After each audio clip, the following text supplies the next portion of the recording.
જય શ્રી કૃષ્ણ. જ્યેષ્ઠ વદમાં જે એકાદશી આવે છે તેનું નામ છે યોગિની એકાદશી. અલકા નગરીનો કુબેર નિત્ય શિવ પૂજા કરતો. આ શિવ પૂજા માટે પુષ્પો લાવનારો તેનો જે નોકર હતો તેનું નામ હેમમાલી. તેની એક સુંદર સ્ત્રી હતી, તેનું નામ વિશાલાક્ષી. આ બંને પતિ પત્નીમાં સારો પ્રેમ હતો અને એકબીજામાં ગૂંથાયેલા જ રહેતા. એક દિવસ હેમમાલી માનસરોવરમાંથી પુષ્પો લાવી પોતાને ઘેર આવ્યો. પત્ની અંગડાઈ લઈ રહી હતી ત્યાં તે કામાંધ બન્યો. બંને પ્રેમમાં ચકચૂર થયા. આમાં વિલંબ થઈ ગયો. કુબેરના ઘરે પુષ્પો આપવા હેમમાલીથી જવાયું નહીં. કુબેરને શિવ પૂજન પુષ્પો વગર જ કરવું પડ્યું. આથી કુબેરના ક્રોધનો પાર ન રહ્યો. તેણે સેવકોને આજ્ઞા કરી, હેમમાલીને ઘેર જઈ તપાસ કરો, તે હજી સુધી આવ્યો કેમ નથી.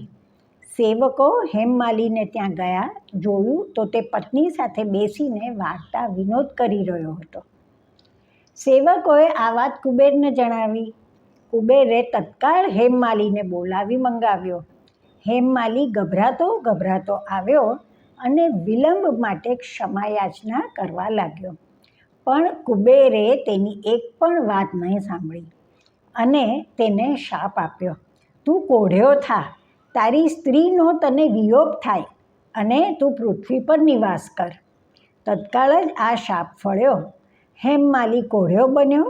સ્ત્રીથી વિખૂટો પડી પૃથ્વી પર આમ તેમ ભમવા લાગ્યો. ભમતા તે માર્કંડેય મુનિના આશ્રમ આગળ આવી પહોંચ્યો. આશ્રમની બહાર ઊભો રહ્યો.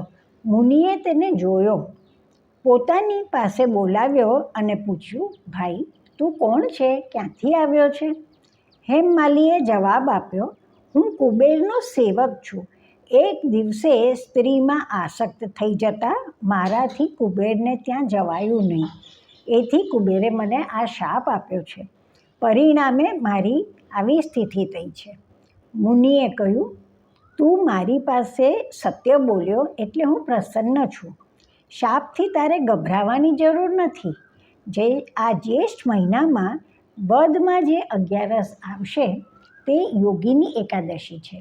એ તું કરજે. એનાથી તારો આ શાપ દૂર થશે અને તારું રૂપ પૂર્વ જેવું થઈ જશે.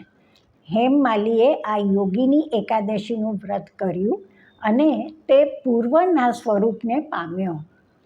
સ્ત્રી સાથે તેનો મેળાપ પણ થયો.